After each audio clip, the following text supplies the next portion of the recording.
할렐루야. 한번 따라합시다. 생각마다 주님 사모하고, 말마다 주님 증거하고, 걸음마다 주님과 동행하자. 우린 참으로 힘들고 어려운 시절을 살아가고 있습니다. 그래도 감사하며 살아야 할 것입니다. 왜냐하면 우리 인간이 쓰는 말들 중에 가장 아름답고 귀한 말은 감사라는 말이기 때문입니다. 하나님 감사합니다. 목사님 감사합니다. 성도님 감사합니다. 아버지 어머니 감사합니다. 형님 누나 감사합니다. 감사가 있는 곳에 인정이 있고 웃음이 있고 기쁨이 있습니다. 감사가 있는 곳에 사랑이 샘솟고 평화가 있고 소망이 있고 헌신과 봉사가 이루어집니다. 그래서 감사는 메마른 인간 생활에 기쁨을 샘솟게 하는 사막의 오아시스와도 같습니다.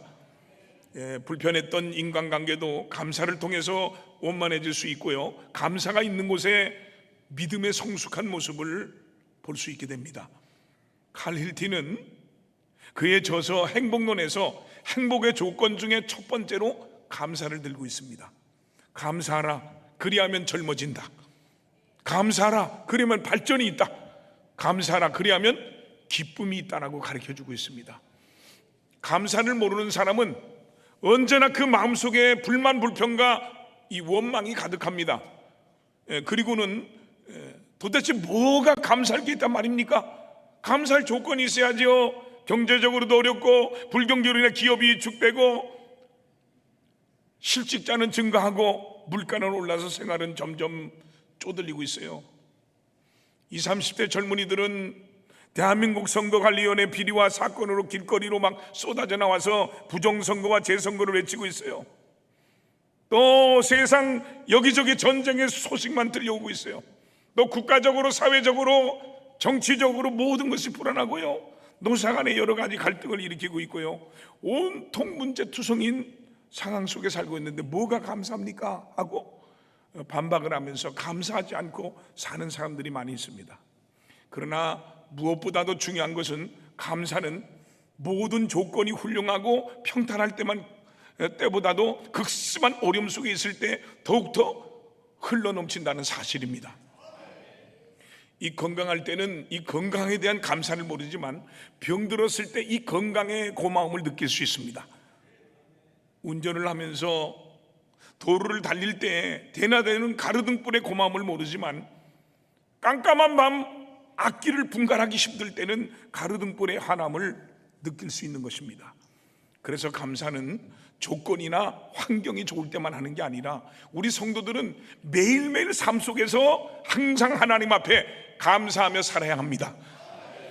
감사는 환경의 크기나 부피에서 오는 것이 아니라 그 마음 속에서 우러나오는 것입니다. 하나님 앞에 감사하는 것, 이것은 무엇보다도 중요한 것입니다. 종교개혁자 마틴 루터는 기독교인과 비기독교인을 구별하는 결정적인 기준은 감사할 줄 아느냐 모르느냐에 있다라고 했습니다. 그리고 존 웨슬레는 감사는 성숙한 성도의 표시다라고 했습니다. 감사는 마음과 표현되는 언어와 감사는 행동이 따를 때 올바른 감사가 되는 것입니다.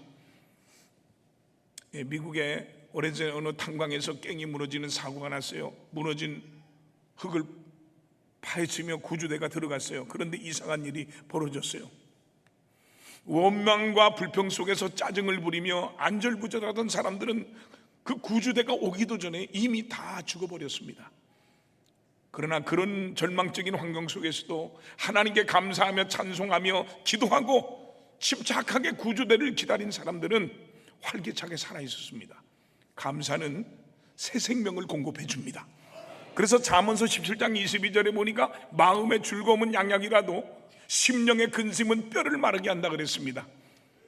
같은 일을 놓고도 어떤 사람은 불평하고 또 어떤 사람은 감사를 드립니다. 감사하려고 생각하면 우리 주위엔 감사할 것이 너무나도 많습니다. 그러나 많은 사람들이 감사를 모르고 감사를 하지 않으면서 살아갑니다. 어떤 애가 어떤 애기 엄마가 5살 난 아이를 데리고 이웃집에 놀러 갔어요. 그 아이에게 이웃집 아주머니가 사과를 하나 줬는데요, 아이는 고맙습니다 라는 인사도 없이 얼른 받았습니다. 그러자 아이 엄마가 옆에 있다가 얘야, 사과를 받았으면 뭐라고 말해야 되지? 하고 물었어요. 아이는 잠깐 생각하더니 껍질을 벗겨주세요 하며 사과를 내밀더랍니다. 고맙다고 인사하는 게 아니라 껍질을 벗겨달라고 한 이 아이의 모습은 바로 감사가 없는 우리들의 모습입니다. 사람이 얼마나 행복한가는 그 사람의 감사의 깊이에 달려있다고 합니다. 행복하지 못한 것은 내 마음속에, 나의 마음속에 감사가 없기 때문입니다. 하나님 앞에 나가는 자는 감사함으로 그 앞으로 나가야 하는 것입니다. 범사에 감사한 마음으로 사는 사람은 하나님을 만나게 되고요, 하나님의 은총을 반드시 받게 될 것입니다. 성경은 감사하는 방법에 대해 말씀하고 있습니다. 제물로서 감사하고, 소산물로 하나님 앞에 감사하고, 아멘 좀 봅시다. 마음으로 감사하고, 물질로 감사하고, 예배를 통해 감사하고, 찬송과 기도로 감사하고, 악기로 생활로 감사라고 하셨습니다. 어떤 방법이든 감사를 표현하면 되는 것입니다. 잠언서 3장 9절로 10절에 내 재물과 내 소산물의 처음 익은 열매로 여호와를 공경하라. 그리하면 네 창고가 가득히 차고 내 포도즙 틀에 새 포도즙이 넘치리라고 말씀하셨습니다. 감사하는 사람에게 하나님께서 축복을 주시고 은혜를 주시고 약속의 말씀을 반드시 이루어 주십니다. 여러분, 맥주 감사절은 영적으로 지난 6개월을 뒤돌아보고 자신과 가정과 자녀와 직장과 사업과 우리들의 삶을 지켜주신 하나님께 감사를 드린 절기입니다. 특별히 감사할 것이 없는 이 시대에 그래도 우리가 하나님께 감사해야 될 분명한 4가지 이유가 있습니다. 첫째는 우리가 처음부터 하나님의 구원받은 자녀로 선택받은 은혜입니다. 오늘 본문 13절을 다 같이 읽도록 하겠습니다. 주께서 사랑하는 형제들아, 우리에 관하여 마땅히 하나님께 감사할 것은 하나님이 처음부터 너희를 택하사 성령의 거룩하게 하심과 진리를 믿음으로 구원을 받게 하심이라. 할렐루야. 자, 여기서 마땅히라는 것은 하나님 앞에 감사해야 될 의무를 말하고 있는 겁니다. 이 세상에 태어난 사람은 누구나 다 창조주 하나님께 마땅히 감사해야 되는 것입니다. 그 중에서 특별히 구원받고 선택받은 성도들은, 나와 여러분들은 하나님 앞에 감사를 드려야 하는 것입니다. 나를 택해 주신 것에 대해서 그 수많은 사람들 가운데서 자격이 없음에도 불구하고, 죄인임에도 불구하고 나를 선택하고 택해 주신 하나님의 은혜에 대해서 감사를 드려야 됩니다. 성경에는 택했다는 말씀이 많이 나옵니다. 고린전서 2장 7절에 보니까 만세전에 미리 정하셨다, 택하셨다 그랬습니다. 에베소 1장 4절에 보니까 창세전에 그리스도 안에서 우리를 택하셨다고 했고요, 에베소 3장 9절에 보니까 우리를 영원부터 택하셨다 그랬고요, 데살로니가후서 2장 13절에 보니까 하나님이 처음부터 너희를 택하셨다고 했습니다. 하나님께서 우리를 선택한 것, 나를 선택한 것, 이것이 중요한 것입니다. 신명기 7장 7절에 보니까 여호와께서 너희를 기뻐하시고 너희를 택하시면 너희가 다른 민족보다 수요가 많기 때문이 아니라, 돈이 많기 때문이 아니라, 세상 명예 권세가 많기 때문이 아니라, 너희는 오히려 모든 민족 중에 가장 적은 자니라. 하나님은 세계 여러 민족들 가운데서 가장 작은 나라 이스라엘 백성을 선택하셨습니다. 하나님은 왜 나를 선택하셨는가? 그것은 하나님께서 나를 지극히 사랑하기 때문입니다. 우리는 이 사실을 감사해야 됩니다. 결혼할 때도 한 남자가 한 여자를 선택하고 한 여자가 한 남자를 선택하듯이 사랑의 선택은 곧 기쁨이요 즐거움입니다. 하나님이 우리를 선택하심에 대해서, 나를 선택하심에 대해서 감사할 줄 아는 나와 여러분이 돼야 됩니다. 하나님께서 아브라함을 택하사 내가 너로 큰 민족을 이루고 내게 복을 주어 내 이름을 창대케 하리니 너는 복이 될지니라 라고 말씀하셨습니다. 하나님 앞에 선택받은 자는 복의 근원이요 축복의 근원이 됩니다. 사무엘하 5장의 말씀은 이스라엘 왕이 된 다윗의 얘기입니다. 하나님께서 이스라엘에 그 많은 젊은이들이 있었지만 이세의 8 아들 중에 막내 아들인 양치는 목동인 다윗을 선택하셨습니다. 하나님은 사무엘 선지자를 통해서 다윗을 유다의 왕으로 삼으시고 기름을 부으셨습니다. 그래서 다윗은 주께서 내 원수의 목전에서 내게 상을 차려주시고 기름을 내 머리에 부으셨으니 내 잔이 넘치나이다라고 하나님께 감사의 시를 지었습니다. 요한복음 15장 16절에 보면 너희가 나를 택한 것이 아니요 내가 너희를 택해서 세웠나니 그랬습니다.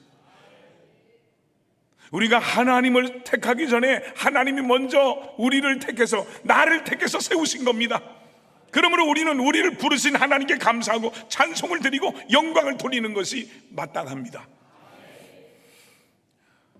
아주 젊은 나이에 일찍 성공의 길에 들어선 영국의 한 변호사가 있었어요. 아주 똑똑하고 지혜롭고 능력 있는 변호사였어요. 어느 날 그는 영국 의사당 앞에서 매우 중요한 변론을 하기로 돼 있었어요.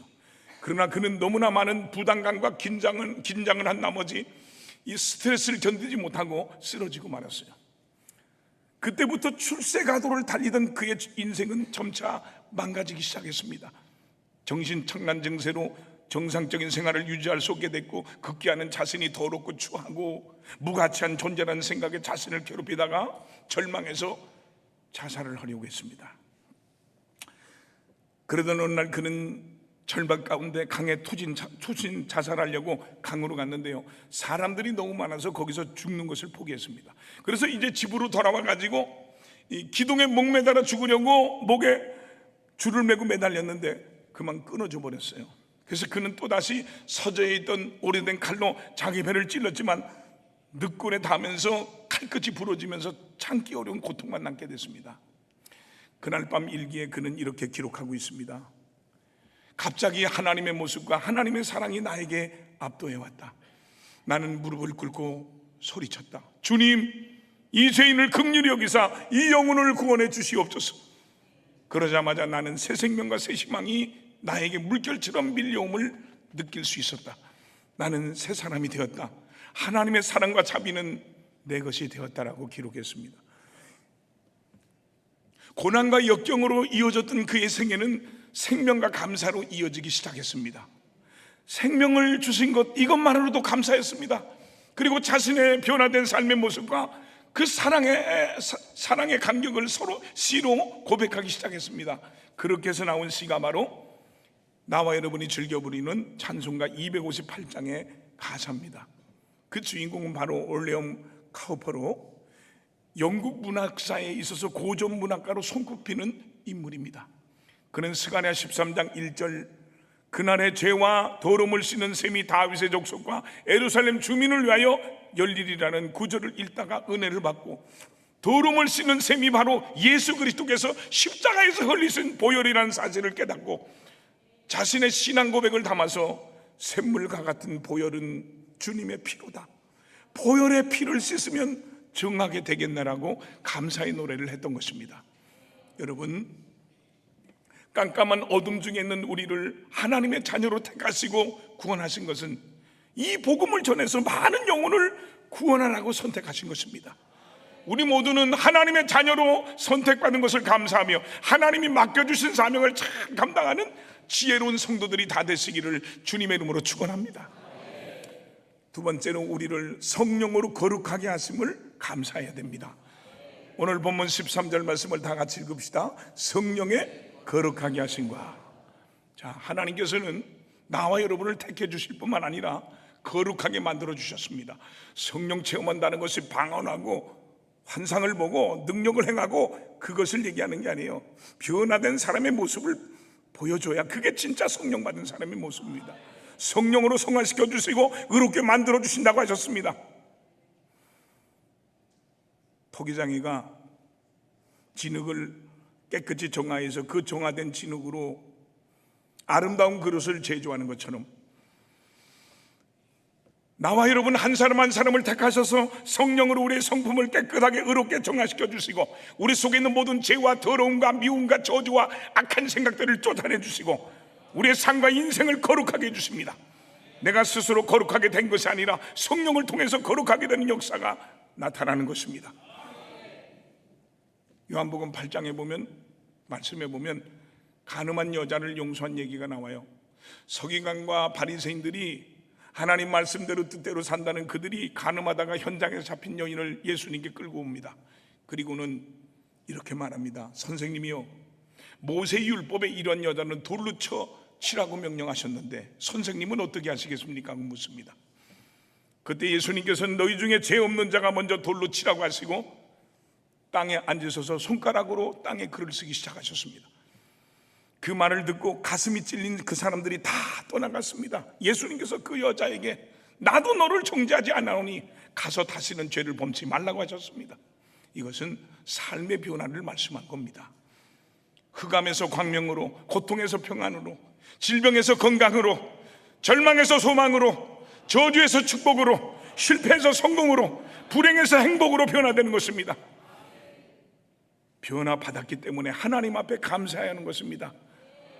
추악하고 더러운 죄악 가운데 있던 우리를 하나님께서 택하사 거룩하게 해주셨습니다.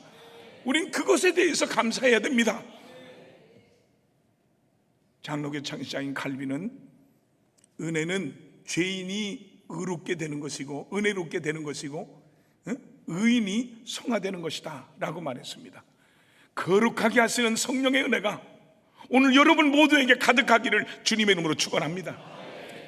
세 번째는요, 구원의 은혜를 받았기 때문에 하나님께 감사해야 됩니다.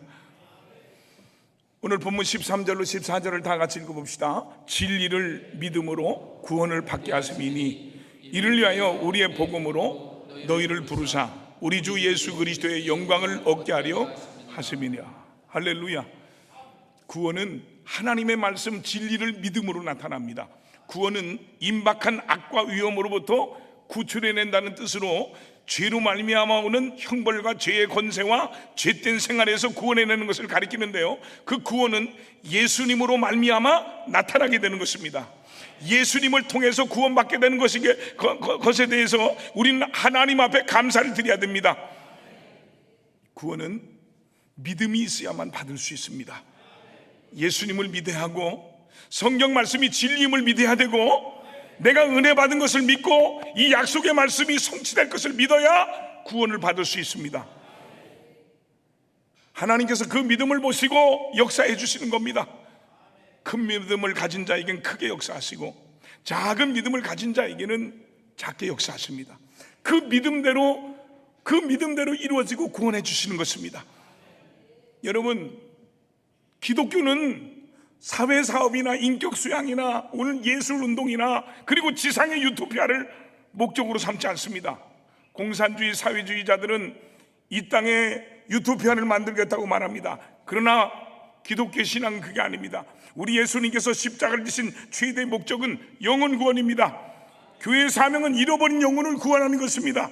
죄악 가운데 있는 사람들이 하나님의 용서를 받고 구원받는 것이요, 저주 가운데 있는 사람들이 하나님의 축복을 받는 것이 기독교의 사명, 영혼 구원입니다. 그래서 요한복음 3장 17절에 보면 하나님이 그 아들을 세상에 보내신 것은 세상을 심판하려 하심이 아니요 그로 말미암아 세상이 구원을 받게 하려 하심이라고 했습니다.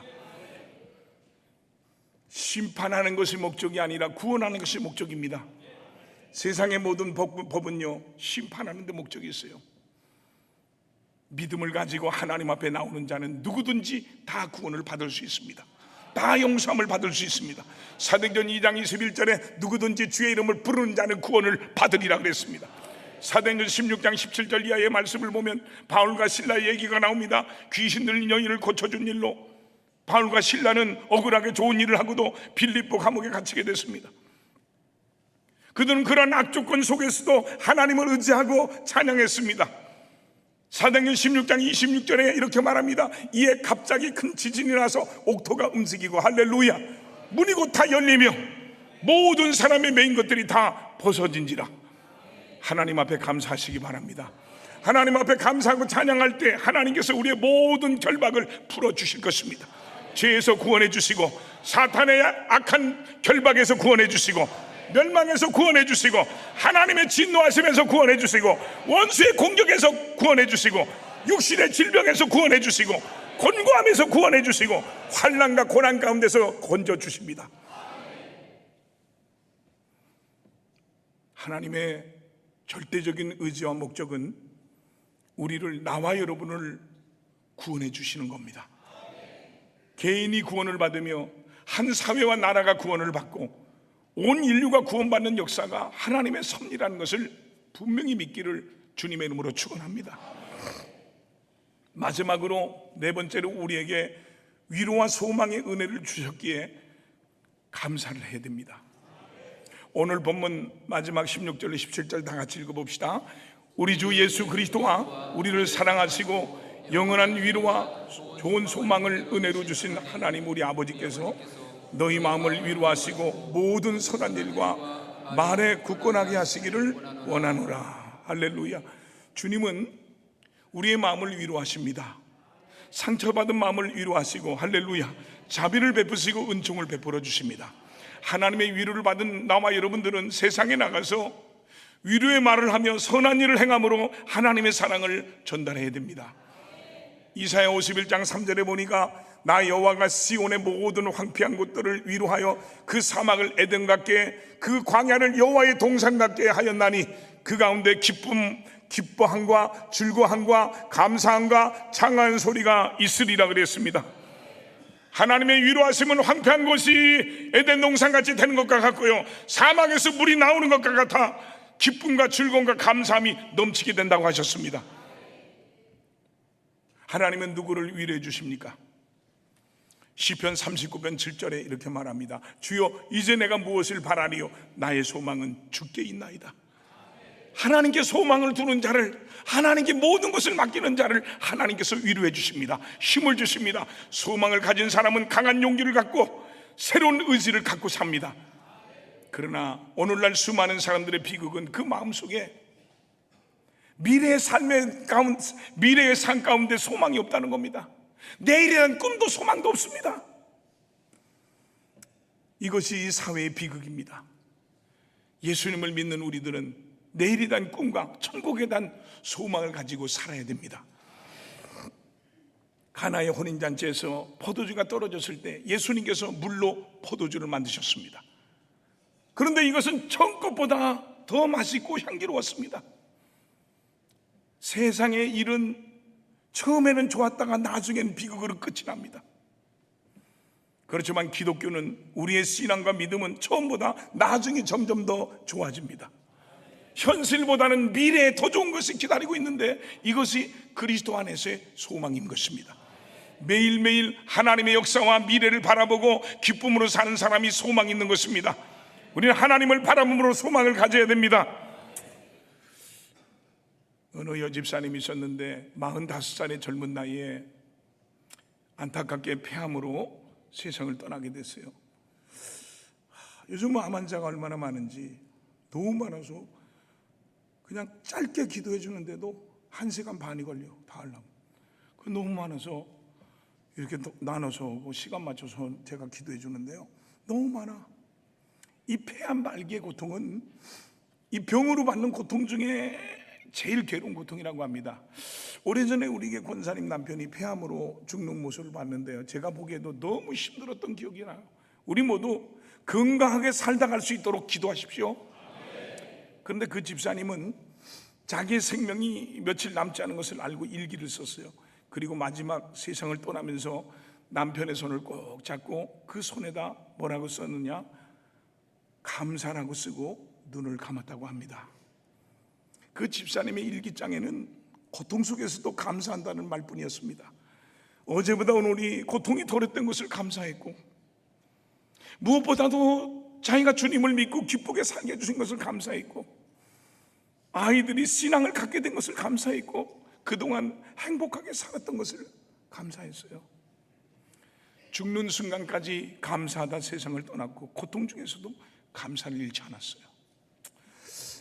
며칠 전 새가족 사업장 신방을 부탁을 받아서 복집을 하는데 너무 맛있었어요. 궁금한 부분 내가 알려줄게요. 사업장에 신방 예배를 드리러 갔는데 이 새로 나온 새가족 성도가 시인 같은 그런 기질이 있어요. 책을 많이 보고 좋은 글들이 많이 붙어 있어서 핸드폰으로 다 찍어왔어요. 그 중에 이런 글이 있었어요. 항상 웃자라는 글입니다. 월요일은 원래 웃는 날, 화요일은 화사하게 웃는 날, 수요일은 수수하게 웃는 날, 목요일은 목숨 걸고 웃는 날, 금요일은 금방 웃고 또 웃는 날, 토요일은 토실토실하게 웃는 날, 일요일은 일 없이 편히 웃는 날이라고 써 있었어요. 그래서 제가 오늘 말씀을 준비하면서 바꿔봤어요. 항상 감사. 월요일은 원래 감사하는 날, 화요일은 화사하게 감사하는 날, 수요일은 수수하게 감사하는 날, 목요일은 목숨 걸고 감사하는 날, 금요일은 금방 감사하고 또 감사하는 날, 토요일은 토하도록 감사하는 날, 일요일은 일찍부터 감사하는 날이라고 해봤어요. 감사로 세상을 시작해서 감사로 세상을 끝내는 사람이 진짜 행복한 사람이고요, 보람된 삶을 사는 사람이에요. 감사 생활은 삶을 발전시키며 축복이 계속되게 합니다. 감사하는 사람의 인생에는 풍성한 열매와 수확이 있습니다. 유명한 토마스 아캄파스는 하나님은 항상 감사하는 자에게 축복을 주시며 그의 축복을 교만한 자의 손에서는 거두시나 겸손한 자에게는 언제나 허락하신다고 말했습니다.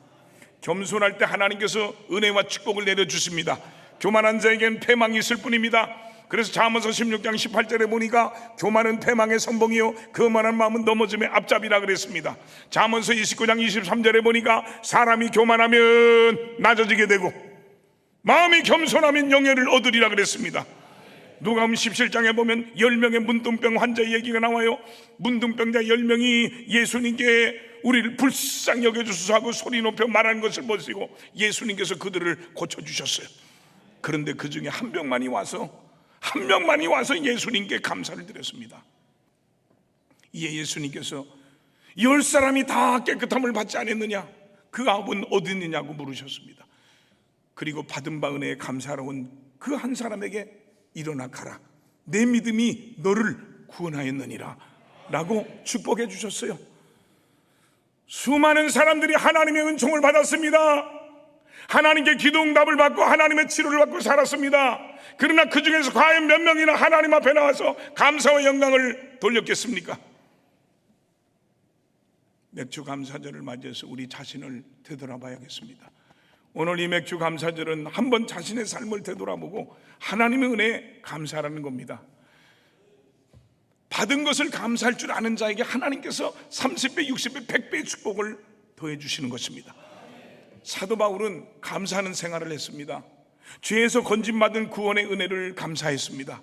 핍박하던 자신의 죄를 하나님께서 용서해 주시고 은총을 베풀어 주신 것에 대해서 감사했습니다. 선교의 사명을 받은 것을 감사하고 복음을 전하면서 고통과 고난을 받는 것도 감사하고 범사에 감사하며 다른 사람이 은혜 받는 것을 받는 것을 감사했습니다. 이처럼 우리는 항상 감사하는 자들이 돼야 됩니다. 지금은 천국에 가셨습니다만 과천에 가면 과천교회라는 큰 교회가 있는데요, 그 교회에서 목회하셨던 고 김찬종 목사님의 간증이 생각납니다. 이 김 목사님이 서울서 목회하실 때 새벽 기도만 그 교회에 나오시는 분이 어느 날 새벽에 와서 부탁을 하셨어요. 자기와 같은 업종으로 사업하는 분이 암으로 큰 대학병원에서 2번의 수술을 했는데 또 재발해서 이제는 가망이 없고 2주 정도밖에 살 수 없다는 겁니다. 그러면서 그분에게 복음을 전해줘서 구원받도록 하고 싶다는 겁니다. 그래서 그 집에 가봤더니 교회와 약 20분쯤 떨어진 거리였고 환자는 매우 중환이라 누워서 일어나지도 못했어요. 그래서 복음을 증거하고 예수님을 영접시켰습니다. 예수의 피를 증거했습니다. 십자가의 피를 증거했습니다. 그런데 의사의 진단으로 2주 만에 죽는다던 그분이 죽기는커녕 생기를 얻고 일어나 앉으며 음식을 잘 먹고 교회까지 나오게 됐어요. 예수의 피가 그를 치료해 주신 것입니다. 건강하게 된 것입니다. 주님은 그 가정에 평강과 기쁨을 주셨습니다. 주일 낮 예배, 저녁 예배, 수요 기도 예배, 새벽 기도, 철야 기도 등등 쉬지 않고 예배를 드리고 감사를 했습니다. 그런데 2, 3개월이 지나니까 그 열심이 없어집니다. 저녁 예배 안 나옵니다. 수요 예배 안 나옵니다. 새벽 기도 안 나옵니다. 철야 기도 안 나옵니다. 한 번은 목사님이 신방 가서 하나님이 살려주셨는데 공예배는 빠지지 말고 나오셔야죠 했더니 그 부인이 목사님, 우리는 처음 교회 나갈 때부터 주일 낮에만 나가려고 했습니다. 너무 강요하지 마세요. 그래서 목사님은 섭섭한 마음으로 돌아왔어요. 주의 종을 섭섭하게 하면 안 됩니다. 그리고 얼마 안 돼서 교회에서 먼 곳으로, 차를 타지 않으면 교회 출석하기 힘든 곳으로 이사를 했고 왕성하게 자기가 하던 사업을 계속해 나갔습니다. 이 목사님은 그 모습을 보면서 하나님이 살려주셨는데 저렇게 하면 안 되는데 하는 근심과 걱정이 생겼어요.